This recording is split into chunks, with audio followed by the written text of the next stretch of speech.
Okay, in previous video tutorials, I've been talking about the all-important energy that gets created in a live event. And we talked about why you don't want to have any empty chairs in your room. We've talked about entrainment, that scientific process where physical phenomenon actually move in and oscillate in rhythm with one another, and how that happens in your rooms. The energy in your room oscillates. The people, the energy, the emotions, they oscillate in rhythm with one another. And what I'd like to talk to you about today is a branch off of that.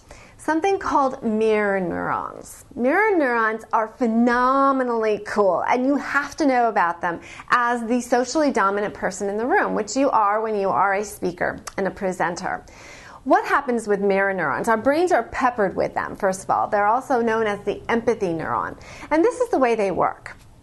So you're standing up there and you're gesticulating wildly, like I do, and you're smiling and you're moving around and you're really very animated. Your brain activity is shooting off like crazy. Well, what's fascinating in certain areas? What's fascinating is that the people watching you in the audience, their brains are activated in the same places, as if they also are gesticulating wildly. Their brain actually believes that their arms are moving up and down, that their muscles around their cheeks are activated. They actually feel as if they are moving around. That is why it's called the empathy neuron. Now, why is that so important when you are a presenter or an experience maker in front of your room? Why is that so important? Think about it for a minute. Well, because emotions are contagious. Emotions are contagious. They start with you, the socially dominant person in the room, and they move from there. And that's where the entrainment begins to happen. So you are setting the entrainment in the room, first of all.